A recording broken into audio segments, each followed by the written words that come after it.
Hello, my Built 5000 Nation. How's everyone doing today? Sorry. It's one of those days. All right, we are here with a new Mr. Ballin video. It is titled "Secret Group of Geniuses Kill for Fun." I knew this. My whole life. I have known this. I've said for hundreds of thousands of years that there is a secret group of rich people and genius people who come together and just kill regular people. Go back. I don't know what video it's in, but I said this, and it was a long time ago. Yeah. Let's go ahead and get into today's story. Go ahead, turn them lights down low, put on something comfy, cuddle up with someone special. Let's get intrigued. Oh, I have a feeling it's going to be messed up, though. In 1988, a waitress who was living in Central Florida had just begun her shift at a local diner when she's standing in the middle of the restaurant and her heart just starts racing like mad. Now, she had not been running around or doing any heavy lifting, so it didn't make any sense. And so kind of startled by what was happening, she just turned around and went straight into the bathroom and sat down in a stall, waiting for this sensation to pass. But as she sat there, her heart just continued to beat like mad, and then she began to feel tingling in her feet and in her arms. And it was at that She's Spider-Man. moment that she realized she was having a heart attack. Oh, shit. Except she wasn't.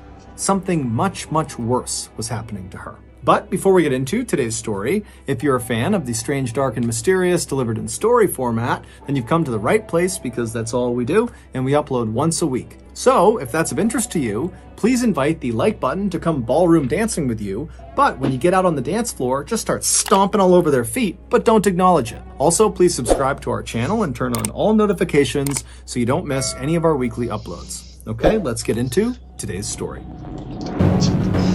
Oh my god.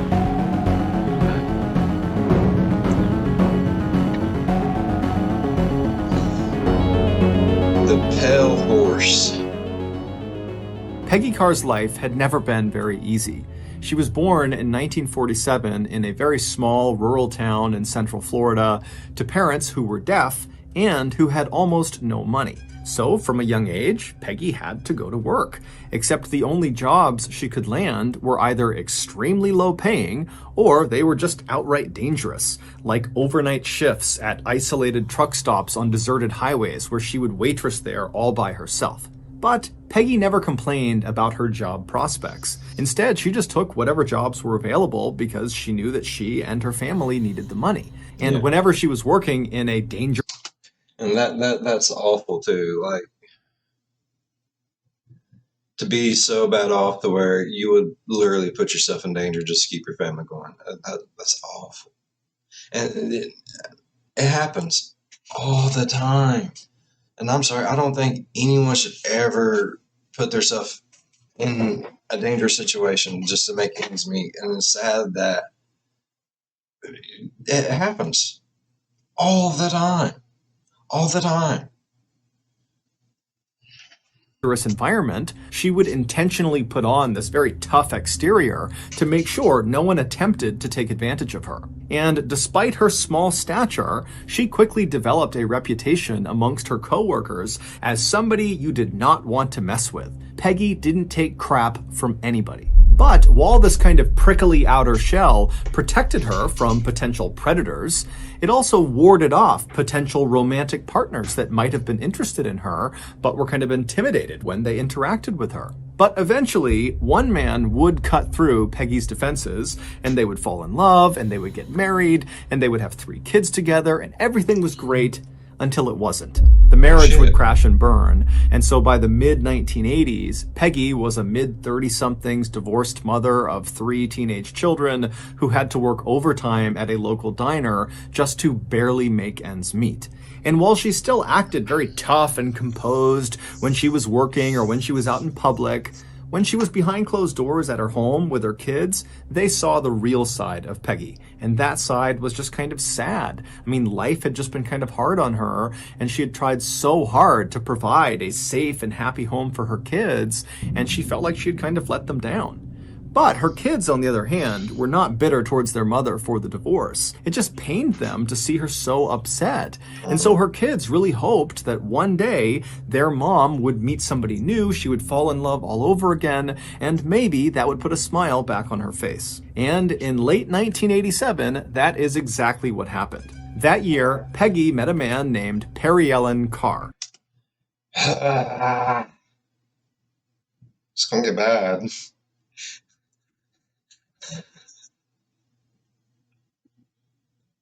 Oh god. Oh shit. And if you're wondering why I'm saying this, is because it was so sweet. The kids just want mommy to be happy, and oh god, I have a feeling people are going to die. Are we all mentally prepared for whatever's about to come out this man's mouth? I'm not. Perry, who just went by his nickname, Pie, was a lot like Peggy. He was a recently divorced single father of 2 teenage children. He didn't take crap from anyone, and like Peggy, he had been kind of forced to start working at a fairly young age. When Peggy met him, he was living with his 2 kids in another tiny central Floridian rural town called Alturas, and he was the foreman of a local phosphate mining company there. Phosphate is a chemical that has a number of industrial and consumer uses. So Peggy and Pie, they start dating, and right away, Peggy's kids notice this huge shift in their mother. I mean, now she's all smiles, she's so happy. It seems like Pie is the knight in shining armor that's come to save the day. And then, just a couple of months later, in April of 1988, Pie and Peggy would get married, much to their children's excitement. And then after the marriage was finalized, Peggy and her 3 kids moved in with Pie and his 2 kids in his home in Alturas, Florida. And for a while, this newly blended family worked out perfectly, even though they were living. But the word that sticks out to me the most in all of that is, for a while. In a fairly small house. Words. I don't know why I said word, but the words that stuck out to me is, for a while. Real photo of Peggy and Pie's home in Florida. That's a nice looking little home, though. And so all 5 of them were kind of all over each other, but they got along great. And it was kind of fun to have so many people in this house all the time. It was kind of crazy and hectic, and overall the house just felt like it was bursting with life. But within a few months of Peggy and her kids moving in with Pie and his kids, Peggy and Pie started to have marital issues. It was like all their early chemistry had just totally vanished, and in its place was nothing. They basically completely resented each other, and everything they did upset the other person. And then, adding fuel to the fire, were rumors that began spreading around this small town where everybody knows each other, that Pie was apparently back together with an ex-girlfriend, and so he was having an affair. And so Pie, he denied these accusations, but Debbie totally believed them. And so their fights got worse and worse and worse, and the more they fought, the more a wedge was kind of driven down the center of this blended family, where Peggy's kids automatically took their mother's side, and Pie's kids automatically took their dad's side. And so from the outside looking in, it seemed plainly obvious that Pie and Peggy's marriage was not going to last. But before their marriage could fall apart, something totally unexpected happened that would link these 2 families together forever. In late October of 1988, so 7 months into Peggy and Pie's now very rocky marriage, Pie suddenly got up one morning and just told Peggy he was leaving for the whole day to go hunting. This was not a planned trip, he just wanted to get away. And at this point, neither of them wanted to spend any time with each other, so Peggy didn't care. She said, "Go ahead, enjoy your trip, I'll see you later." And so Pie, he leaves the house, he gets in his truck, he drives off, and then a little while later, Peggy and her daughter, Sissy, they both get their things together, and they head out and they get in Peggy's car, and they drive into town. Both Peggy and her daughter worked at the same diner as waitresses, and they both had a shift that morning. And so they arrive at the diner, they both get out, they go inside, they get their things on, and they begin their shift like normal.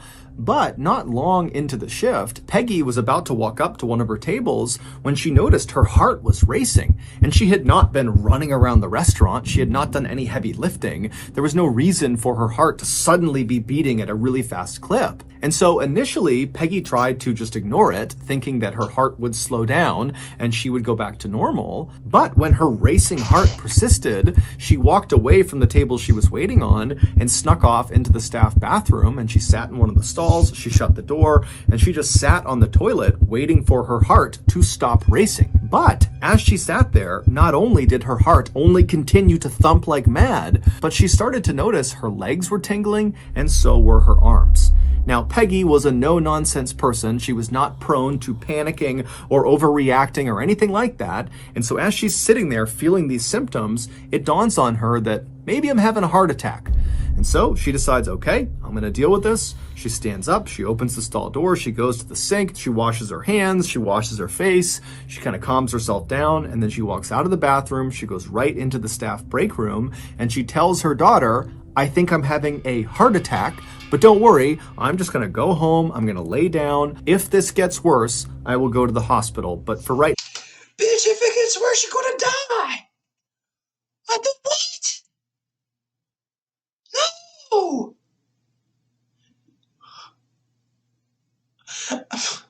I'm having a heart attack. I think I'm just gonna go take me a nap for a second. If it gets worse, I'll go to... No, motherfucker. If it gets worse, you're gonna die. You're gonna go to the funeral home. Go. No. Oh. Now, I don't really know what it is, but I want to take it seriously, so I'm going to leave for the day. And so if you're gonna take it seriously, you're gonna go to an hospital. Sissy is looking at her mom, really concerned, but Sissy knows what her mom is like. Her mom is tough as nails. She is the type of person that's going to sleep off a heart attack. And so she says to her mom, oh, I don't think there's a person in the world that's going to sleep away a heart attack. Wolverine could.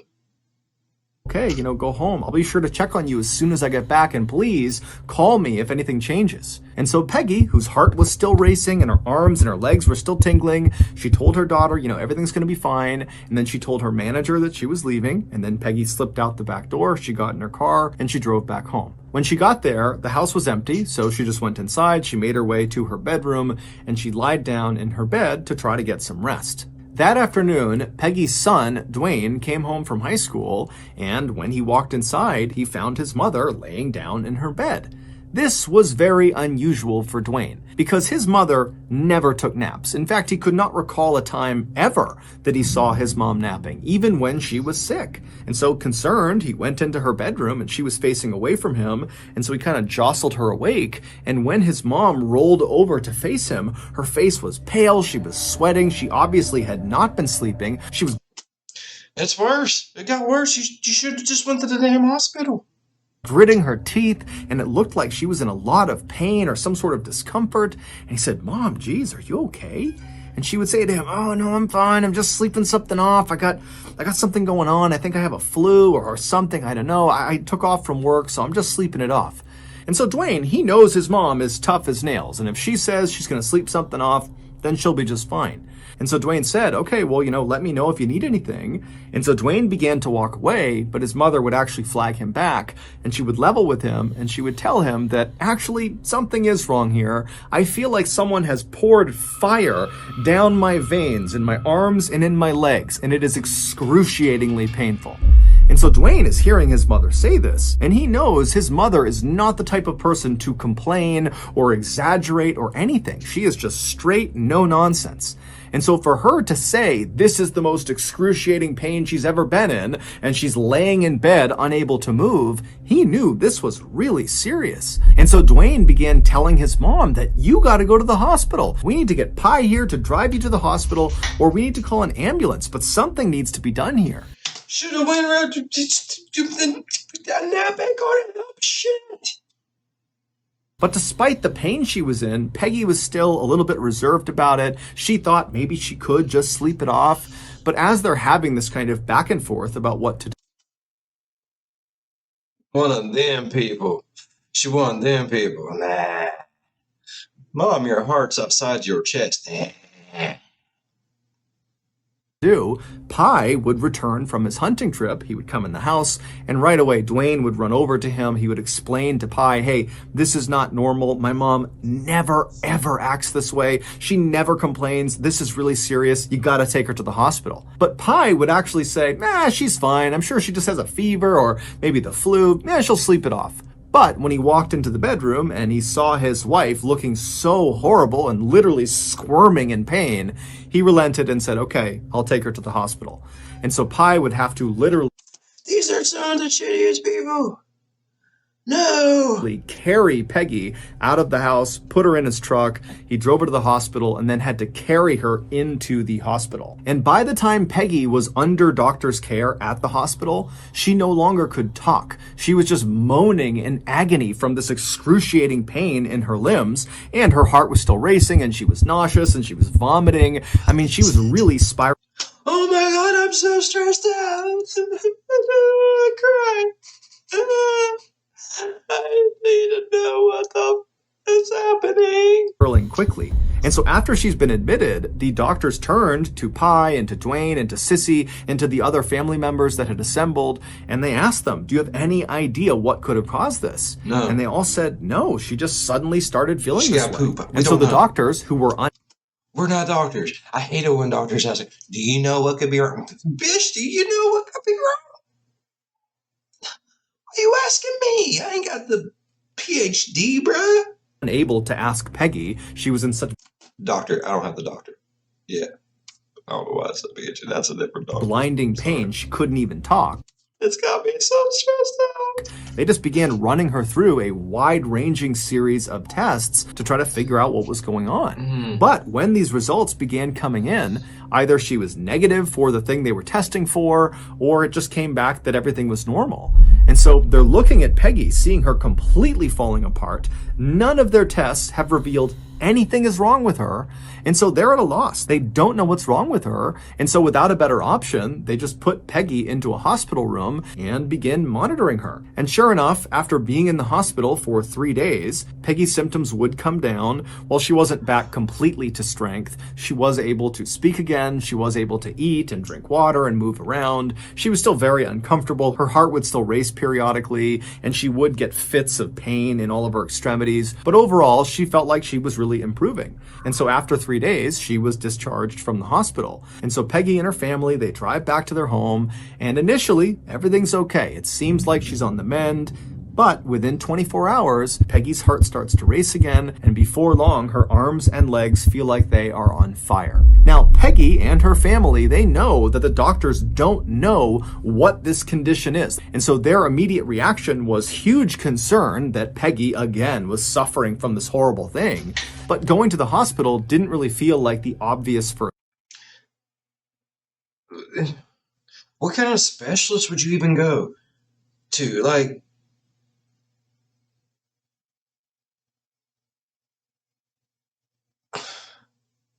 I mean, I understand, like, doctors know a little bit of everything, but that's also why they have specialists. A specialist knows more about, a special thing than most other ones. But what kind of specialist would you go to? Like maybe a neuro doctor where it's like the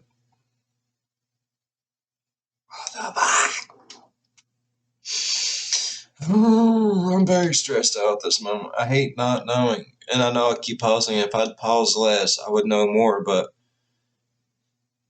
also, if I was a smarter person, I would have done fast forward to the end of this one so I knew what happened. So, we have problems. First choice. In fact, the obvious first choice, at least for Peggy, was just to sit at the house and wait it out, the same way she had waited it out at the hospital. But over the next several days, despite laying in bed and resting as much as she could, her symptoms did not get any better.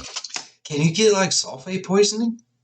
Maybe it's like stuff from like his clothes, like he's used to it where he's worked it for so long, and maybe can that happen? Does that? Would it? Should it? Could it? I don't know. They got worse and worse and worse, to the point where she literally was completely bedridden, and all she could do was just shake and periodically scream into her pillow from all the pain she was experiencing. I I'd be going to the hospital. I don't give a shit. They can do something for me or not. Like, at least I got better in 3 days. 7 days later, I ain't getting no better. I'm not doing that bullshit. Mm-mm. I like myself too much.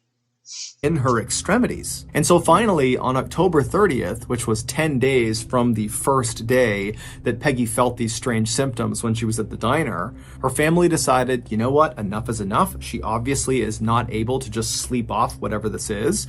And so they called an ambulance, which rushed her to the hospital. And when she got there, the doctors, they remembered her from the week before. So they understood this was a bit of a mystery. But just in case, they ran the exact same battery of tests on her to see if maybe now there was some other indication of what this was. But again, all of the tests came back, and they either came back negative or inconclusive, or just showed that, nothing was wrong with her. The doctors even ran her through some tests for poison, thinking, maybe she accidentally ingested something toxic, and that's what's causing all of this. But those tests as well came back negative. And so totally stumped, the doctors decided the only thing they could do was once again put her in a hospital room and just monitor her. And so that night, Peggy was wheeled into a room, and all night, up and down that hospital wing, people listened to the sound of Peggy screaming at the top of her lungs from the pain she was experiencing. And then the next morning, the whole situation got even worse. Not only for Peggy, who by now was dipping in and out of consciousness, but also for the rest of her family. Because that morning, Peggy's son, Dwayne, and Peggy's stepson, so Pie's son, Travis, they were both admitted to the same hospital for exhibiting these same symptoms as Peggy. Their heart was racing, they were nauseous, they were vomiting, and their arms and legs were starting to tingle. And so the doctors, with nothing else to do, just ran Dwayne and Travis through all the same tests they had put Peggy through, and they all came back negative or they came back normal. However, shortly after Dwayne and Travis had been admitted to the hospital, a neurologist who was looking after Peggy, he noticed something about her condition, and suddenly it was like his medical training from back in college kicked in, and he remembered something very specific that lined up exactly with what he was seeing in Peggy. And he suddenly realized that he knew what was going on. And so he told his colleagues, they ran out and they got this very specialized testing kit that doctors very rarely use. It's only for this one really specific and very rare condition. And they tested What is that? Dwayne and Travis and Peggy, and sure enough, the next day the results came back, and all three tested positive for this condition that the neurologist had guessed. And even though there was a cure for this condition, for Peggy, it was too late. Her body had been so completely ravaged that even if they administered the cure, it would not work fast enough to save her life. And so that day, the doctors went to Peggy, who despite being on all these painkillers is still squirming and writhing in pain and screaming into her pillow. They would tell her, "You're gonna die. The only thing we can do is try to make you as comfortable as possible and then try to save your boys." Not long after being told this terrible news, Peggy would slip into a coma, and then 4 months later, on March 3rd, 1989, Peggy's family had to make the heart-wrenching decision to pull her off life support. And then at that point, she passed away. As for her two boys, Dwayne would remain hospitalized for 2 months and would make a full recovery. As for Travis, he would remain hospitalized for 6 months, and while he would recover, he would never walk normally again. Even though the actual medical condition that killed Peggy and nearly killed Dwayne and Travis was completely known at this point. Everybody knew what it was. What nobody could figure out was why this happened. Why in the world did this happen to these people? It made no sense. However, shortly after Peggy's death, that mystery would actually begin to unravel in the most bizarre and totally roundabout way.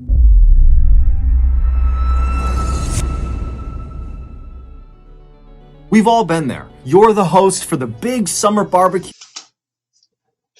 We're never gonna know.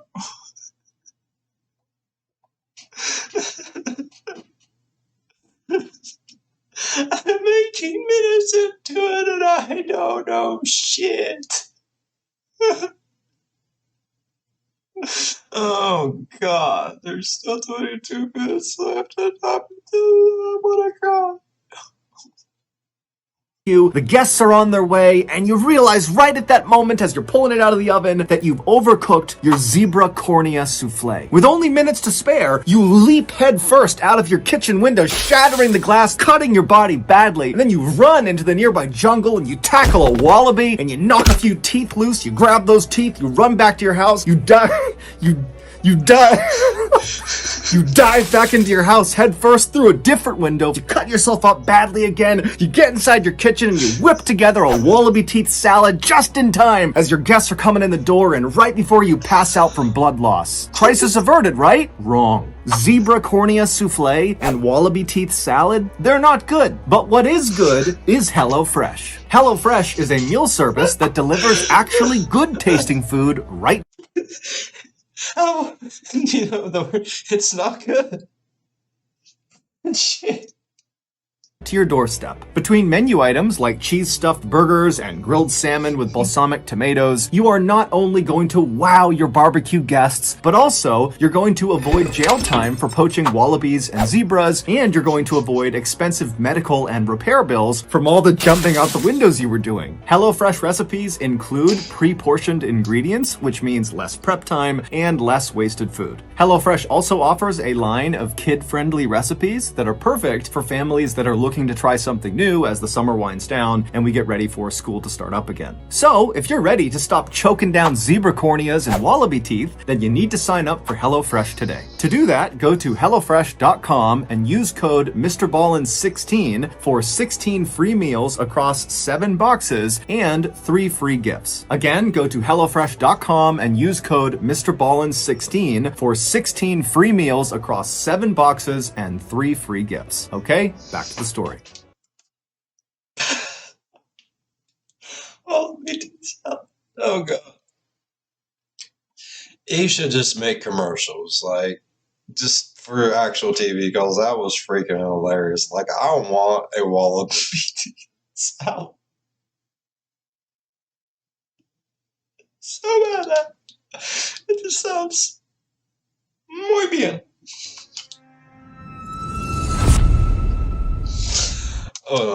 Let me finish my enjoyment first before we get back into not knowing what the is going on. Okay.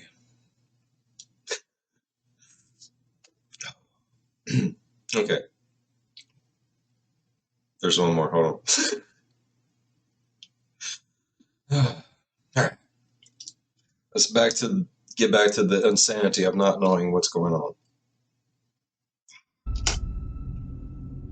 There is an international organization called Mensa. That's not an acronym. It's a Latin word that roughly translates to table or mind. And this organization is a highly exclusive society for the ultra intelligent. You literally have to prove that your IQ, which is an intelligence test, ranks in the top 2% out of everybody in the entire world. And even then, you may not be smart enough to get in.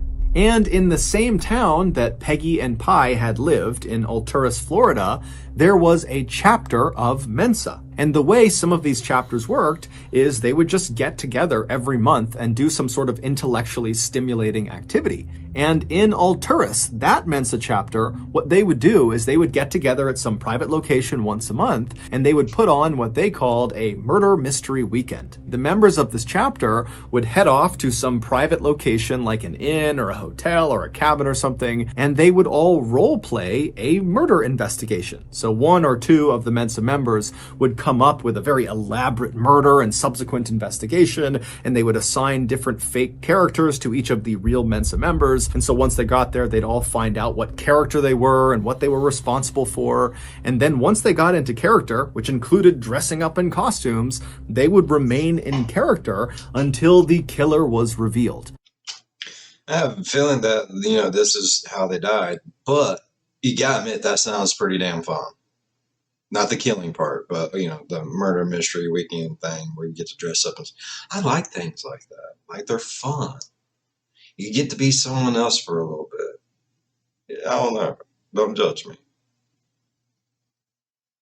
And so this activity was meant to be extremely intellectually challenging, but also it was extremely fun. The group loved these murder mystery weekends. And so with that in mind, just a couple of weeks after Peggy had passed away, so this is sometime in April of 1989, a new genius was accepted into the ranks of the Alturas Mensa chapter. Her name was Sherry Gwynn, and she was a middle-aged woman who had recently fled from Texas to Central Florida to get away from her abusive husband, who still lived in Texas. After she was accepted into the Mensa chapter, it became abundantly clear to the members that Sherry was eager to make friends. But not just any friends. She wanted to make friends with two very specific members of the Alturas Mensa chapter, and they were Diana Carr, who had no relationship to Pie Carr or his family, and Diana's husband, whose name was George Trapal.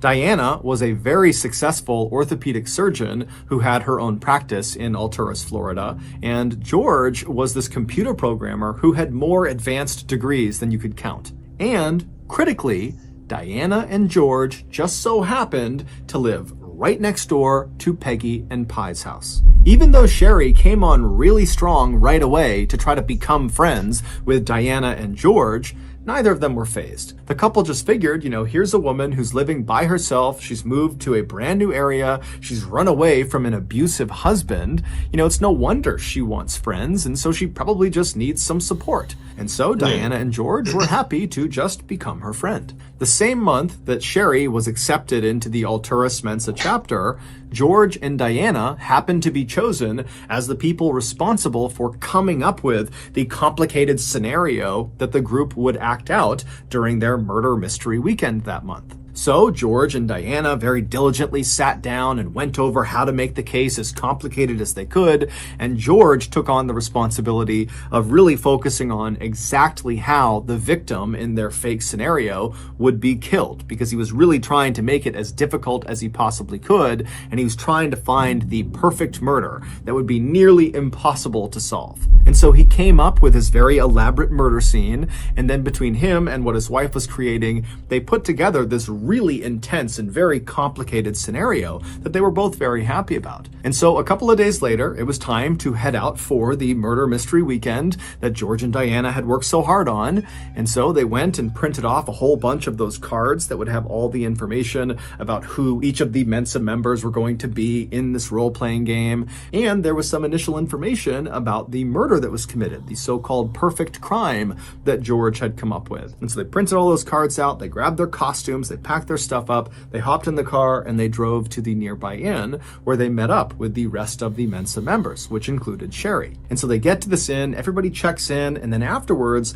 they all meet up in the lobby where George and Diana hand out their cards that have the information about the role-playing game. And so everybody's reading it and figuring out what they're going to do with their character, and everyone's also looking at this so-called perfect crime that George had come up with, that he was also very proud about, and he was kind of boasting to the audience about how difficult this weekend was going to be. He really came up with the perfect crime. And so as all the members are reading their cards, Sherry would see the murder weapon used in this game, and she would become fascinated with it.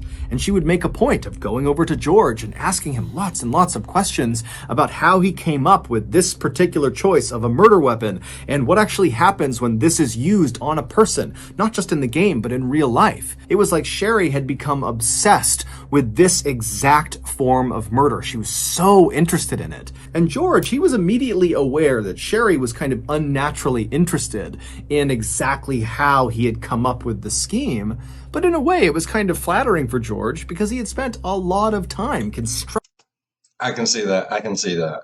Like, it's like, why are you asking all these questions? Like, you want to know a little too much about it, but all in all, like, you put a lot of effort and time into making something this fun, and he's probably just excited that someone's like, this is amazing. He's like, oh, yeah.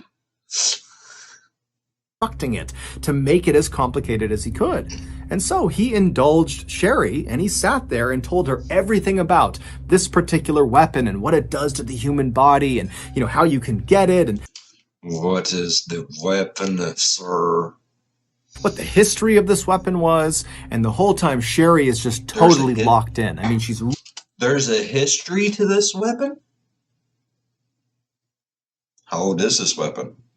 Really focused on this particular style of murder. And so that murder mystery weekend would eventually come to an end, and all the Mensa members would think it was great and they would head home.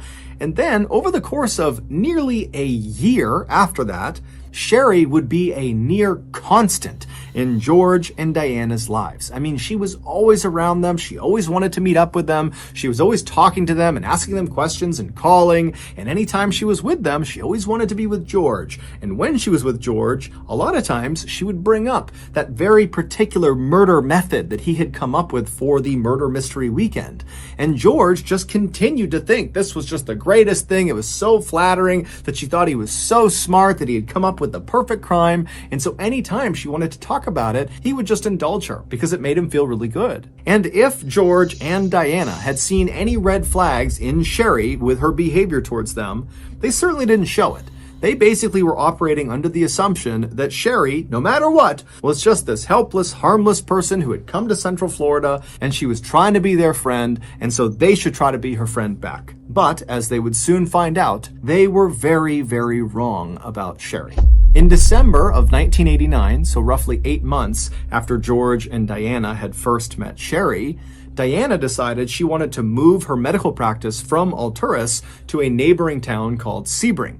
And the drive from where their house was in Alturas to where her new office was going to be was just far enough that it made sense for George and Diana to relocate to Sebring. And when Sherry discovered that the couple was moving, she immediately called George and said, "Please, let me rent out your house. I don't have a place to stay. I've been staying with friends. I'll pay whatever rent you want." And as it happened, George and Diana had actually talked about keeping the house and renting it out. And so it was actually a pretty easy decision. They trusted Sherry, and so they said, "You know what? That's fine. You can rent out the house for a couple of months, and then we'll decide if this is a long-term solution or not." And within just a couple of hours, Sherry was on Diana and George's doorstep with a sleeping bag and a small bag of toiletries ready to go inside. And so George and Diana, they grabbed the last couple of things they needed, and then as they walked out the front door, they gave their house key to Sherry and told her, hey, if you need anything, just give us a call. And then George and Diana, they climbed into their car, and as soon as they had drove off and were out of view, Sherry dropped her things and she kind of looked around, and then she ran inside of the house. And just minutes later, practically the entire Alturas Police Department came crashing through that front door after Sherry. And within an hour, the police department would find something that would not only reveal the true identity of Sherry and her true intentions, but it would also reveal the truth about what happened to Peggy and her family. A couple of days before Peggy... Oh.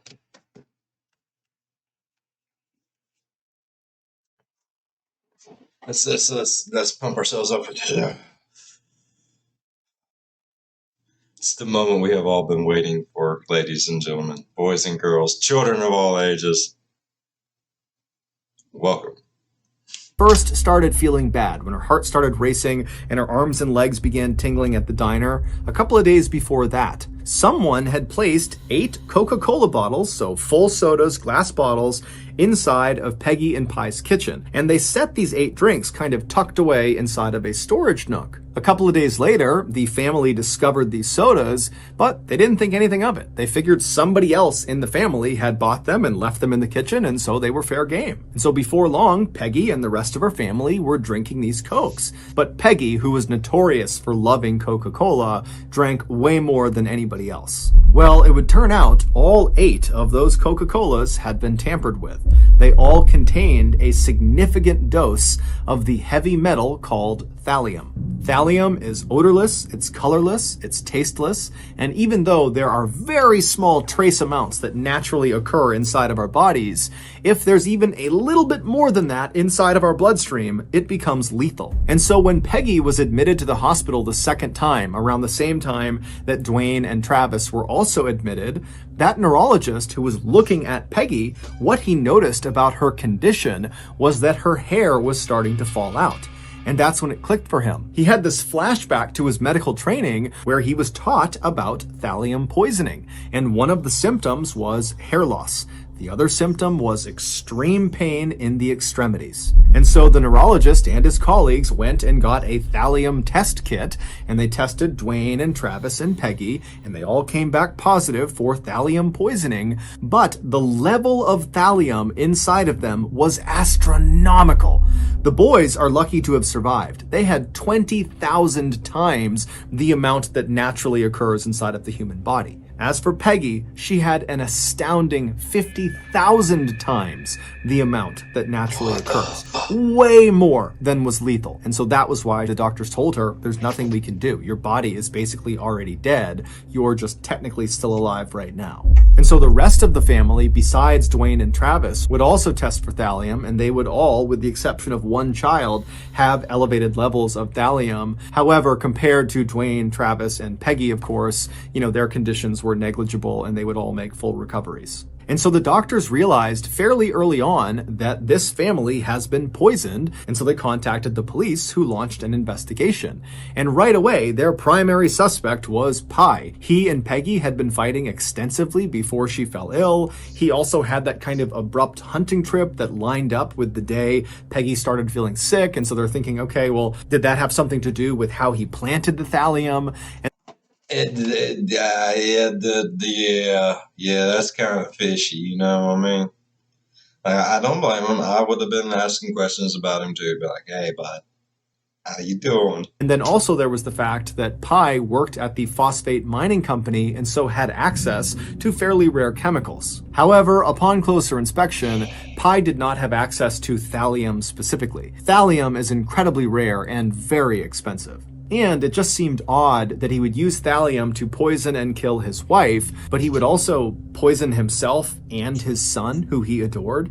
It just didn't really add up. And so Pie would get ruled out as a suspect fairly quickly. But during one of his last interrogations, he would give the police something he didn't think was very valuable, but it wound up being very significant. He would say that 3 months before Peggy got sick, their family received a death threat. He opened the mail one day and there was this typed out note that said, your family needs to leave Florida in the next 2 weeks or you're all gonna die. But Pie thought it was some stupid teenage prank, and so he didn't think anything of it. And then when 2 weeks went by and they weren't dead, he just kind of forgot about it. And so after the police have ruled Pie out as a suspect, they didn't know where to turn. They had no other suspects. And so they just began focusing on who might have written this note. And that's where Sherry comes in.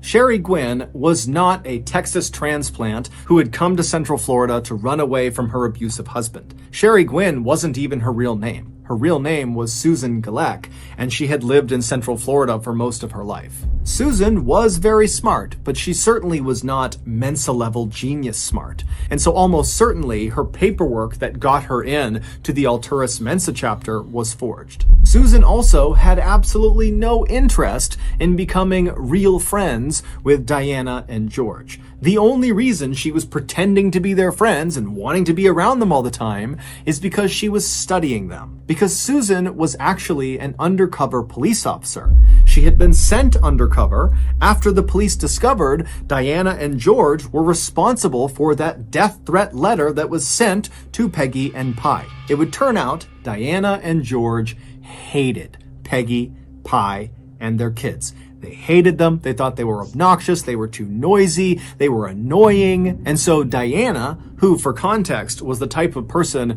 who would stop people mid-sentence and correct them if they ever referred to her as anything other than Dr. Carr, she had gotten into at least 1 or 2 serious yelling fights with Peggy and with Pie and their kids when she had gone over to tell them to turn their music down and be quiet and do this and do that. And Peggy and Pie, they're not putting up with that. They just told her to get out of here. As for George, he didn't get into any public altercations with Peggy and Pie and their family. George was a very meek and submissive guy. He was very meager, and he was mostly a recluse. But he spent virtually all day peering out the window at Peggy and Pie and their family, studying what they were doing and obsessing over how noisy and obnoxious they were. And as he's seeing his wife getting more and more frustrated with their neighbors, George finally decides he's going to take drastic action. And so that's when George types out that death threat and he sends it across the way.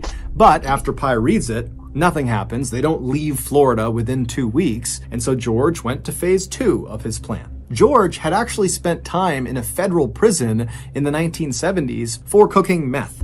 And one of the byproducts of making Go figure.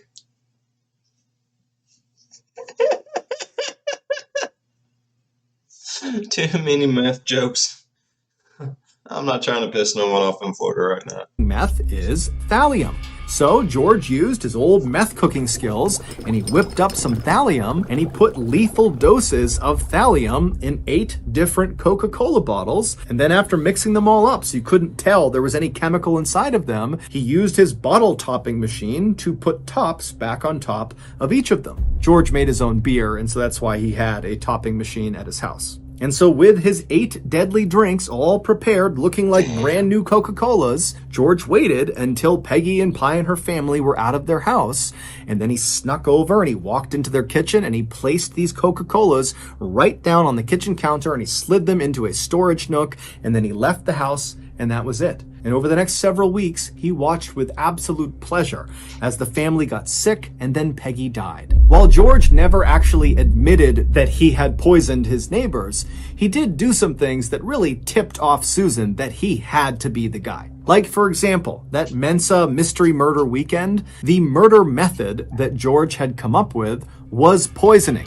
And remember, at that point, Susan has been sent undercover to find out if George and Diana are responsible for poisoning their neighbors. And now George is sitting up there talking about the perfect crime he's come up with, and it's poisoning. And so that was why she had followed up with him really specifically on, wow, what else do you know about poisoning? And how'd you learn about poisoning? And what kind of poisons do you know about? And over the following months, even though Susan never got George to actually admit to her when she was undercover recording him that he was the poisoner, she did completely earn his trust. And she did this by always making sure she was very submissive around him and always made sure to stroke his ego and remind him how smart he was. I mean, George was used to being in a relationship with Diana, who was extremely overbearing and kind of kept him under her thumb. And so Susan kind of allowed George to feel like he was in control for once, and he loved it. And so he completely trusted Susan to the point where when he and Diana were going to move out of Alturas, they were willing to rent their house to Susan. And this is important because the house had not actually been emptied. A lot of their things were still in the house, including George's things. And so he just assumed Susan would never go through his things. But as soon as Susan was in that house and she watched George and Diana drive off, she immediately called in backup. The police swarmed the house, they searched it top to bottom, and in the garage they found George's chemistry equipment, and nestled underneath it was a bottle that contained thallium. George would be found guilty of first-degree murder as well as attempted murder on the rest of Peggy's family, and he would be sentenced to death. As of this episode, he is still alive and he is still on death row. As for his wife, Diana, who many people believe must have had something to do with the poisoning or must have at least known it was happening, was never actually charged with anything. And so she would eventually divorce George and move on with her life and remarry. So that's going to Looks like Mr. Smart Guy wasn't so smart after all. Well, no, that was pretty smart. Damn. That was a long ass video, but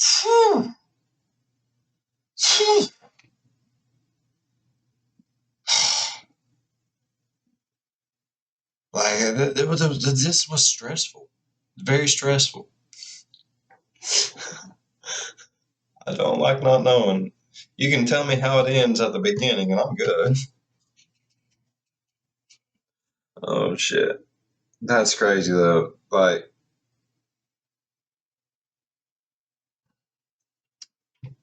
fucking smart people. Damn. Can't trust no one these days. All right. I really enjoyed this. Like, this was a good story. I mean, it was awful. Don't get me wrong. People died like that. Not just not. But it was very the whole time. Yeah. All right. If y'all enjoyed today's video as much as I enjoyed today's video, which I hope you did, because it was amazing, go ahead and leave a thumbs up down below. And if you're a fan of the spooky, scary, strange, or deranged, think about subscribing because that's what we do. As always, be good to one another. I'll see you in the next one. Bye-bye. Just smart people.